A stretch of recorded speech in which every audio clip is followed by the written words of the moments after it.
3만 원 연체가 돼서 이걸 갚았는데 왜 신용점수가 안 올라요?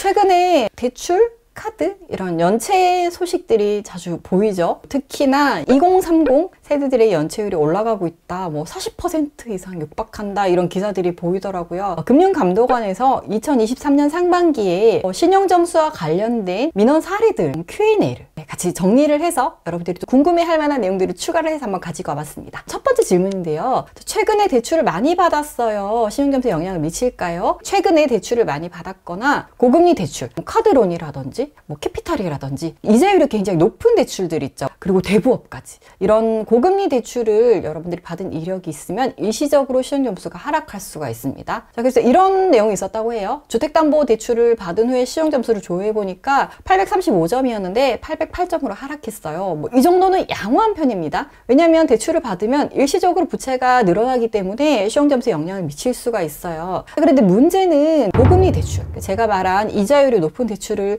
상환한 이후에도 신용점수에 안 좋은 영향을 미칩니다. 그래서 대출을 상환하면 바로 점수 올라가는 거 아니에요 라고 생각할 수 있는데 그게 아니고 신용점수가 회복하기까지는 일정 기간이 걸립니다. 그래서 여러분들이 대출을 받을 때 너무 쉽게 접근하기보다는 정말 꼭 필요하고 너무 급한 상황이 아니라면 웬만하면 시중은행이나 기존에 있는 자산들을 잘 활용하시는 게 중요합니다. 두 번째, 신용카드 대출 내역이 없다고 신용점수가 떨어질 수 있나요? 저 신용카드 안 쓰는데, 저 대출 안 쓰는데 신용점수가 떨어진다는 게 말이 돼요? 이거 연체해야지 떨어지는 거 아니에요? 라고 생각을 하실 수도 있는데 네, 이런 내역이 없어도 떨어질 수가 있습니다. 신용점수라는 건 내가 신용거래하는 그런 데이터들을 모아서 이 사람의 신용점수를 평가하는 건데요. 이 사람이 뭐 신용거래를 잘하는지 안 하는지 알 수가 없으니까 신용거래 정보가 부족하면 신용점수가 하락할 수 있어요. 그래서 여러분들이 기존에 뭐 은행거래도 점수에 포함되지만 카드 거래 내역이 바로 다 반영이 되니까 신용카드 쓰기 좀 그러시면 체크카드 쓰셔도 신용거래 이력이 쌓이거든요. 통장에 현금을 넣어두고 사용할 수 있는 체크카드를 활용하시면 도움이 됩니다. 신용정보 조회를 했는데 신용점수가 떨어졌어요. 이거 안 떨어진다더니 왜 떨어졌어요? 이런 민원이 있었던 것 같아요. 자, 그런데 이분은 신용점수 조회로 떨어진 게 아니고 알고 봤더니 단기 카드 대출, 그러니까 현금 서비스를 이용해서 신용점수가 떨어졌었다고 해요. 그래서 여러분들이 대출을 뭐 알아본다든지 대출 조회를 한다든지 신용카드 심사를 받는다든지 이런 단순 신용정보 조회로는 신용점수가 하락하지 않는다. 카드 대출,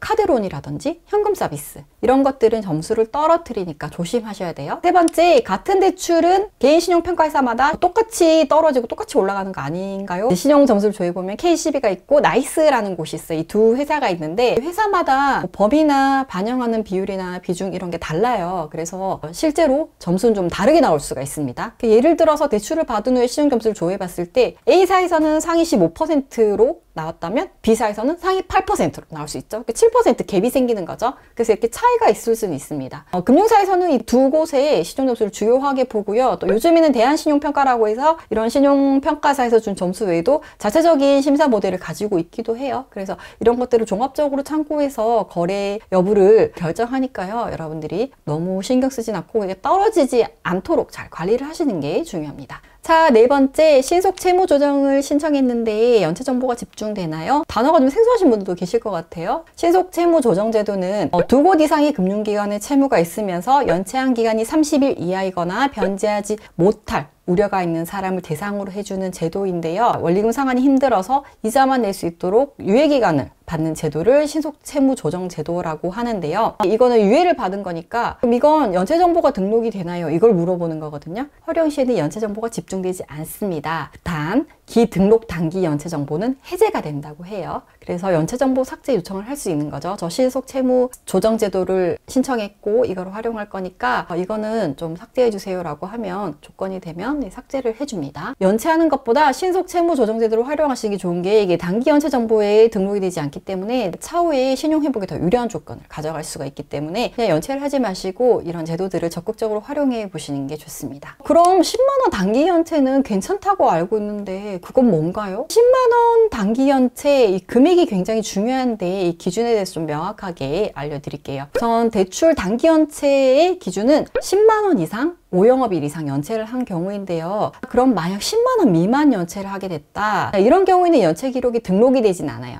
하지만 기간 한 달 동안 연체를 갚지 않거나 이렇게 하는 경우에는 금융사 자체적으로 불이익을 줄 수가 있습니다. 그래서 뭐 카드 대금을 7만 원 연체했는데 이거를 한 달 이상 연체를 했다. 그런 경우에는 뭐 카드 한도 하락이 된다든지 카드가 정지된다든지 이런 불이익이 있을 수가 있죠. 그리고 10만 원 이상 금액을 본격적으로 연체를 합니다. 이런 경우에는 불이익이 생기는데요. 영업일 이상 10만 원 이상 연체를 하게 되면 신용평가사의 연체 기록으로 남게 됩니다. 특히 10만 원 이상 금액을 2건 이상 연체를 하게 되면 이걸 다 갚아도 3년 동안 기록이 남기 때문에 주의를 해야 되고요.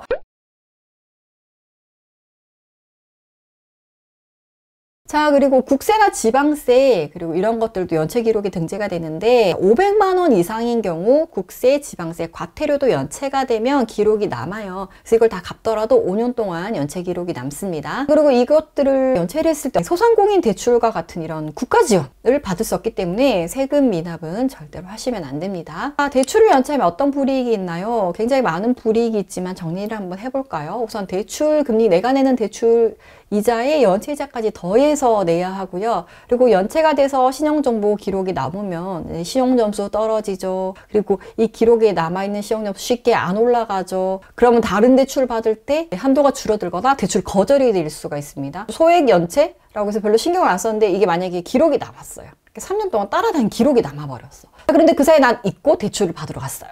그런데 은행에서는 딱딱딱 두드려보더니 어머 손님 연체 정보가 등록되어 있으시네요. 죄송합니다. 대출이 힘들 것 같습니다. 라고 할 수 있는 거죠. 왜냐면 이 사람이 금액이 소액이었든 어쨌든 대출을 잘 관리하지 않는데 은행에서는 뭘 믿고 그 사람에게 대출을 해주겠어요. 자, 그래서 이런 기록들이 정말 티끌 같은 기록들이 나의 거래에 발목을 잡을 수가 있기 때문에 소액이어도 무시하지 말고 여러분들이 잘 관리를 하시는 그런 주의가 필요합니다. 그리고 대출뿐만이 아니라 신용카드 이런 것들도 다 신용거래죠.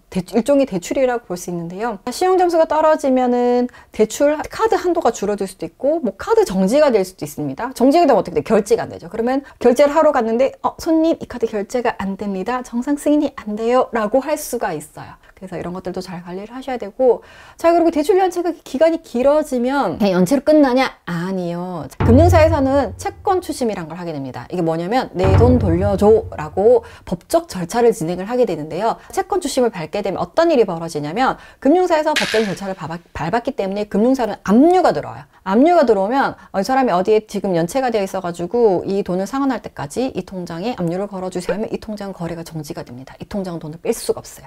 예금, 적금, 그 어떤 이제 현금성 그런 자산에 통장에 압류가 걸리면 통장을 쓰실 수가 없습니다. 그래서 그걸 갚아야 돼요. 갚아야지 이 압류 해제를 할 수가 있거든요. 그래서 연체를 하면 굉장히 여러 방면에서 굉장히 다양하게 곤란을 겪을 수 있다. 그래서 연체를 하지 않도록 잘 관리를 하는 것이 중요합니다. 그래서 신용도를 높이는 행동 요령. 자, 첫 번째, 과도한 대출, 카드 사용하지 않기. 그리고 고금리 대출 같은 경우는 상환해도 일정 기간 동안 점수를 올리기 어렵기 때문에 웬만하면 사용을 하지 않는 것이 좋다. 그리고 소액도 연체를 하면 안 된다. 평상시에 철저하게 연체 관리를 하셔야 됩니다. 연체 금액 10만 원 이상, 그리고 5영업일 이내 상환을 하더라도 연체 정보가 금융권에는 모두 공유가 됩니다. 그래서 나중에 내가 금융거래를 하는데 곤란을 겪을 수 있기 때문에 소액이라도 짧은 기간이라도 연체하지 않는 것이 중요하고요. 만약에 내가 이걸 지금 갚을 수 없다, 단기간 연체를 해야 될 것 같다. 그럼 어떻게 해야 되느냐? 만약에 30일 이내라면 실속 채무 조정 제도를 활용을 해서 신용 정보에 등재되지 않고 여러분들이 대출을 좀 잘 관리하고 상환할 수 있도록 이런 제도들을 잘 활용을 하시면 도움이 될 거예요.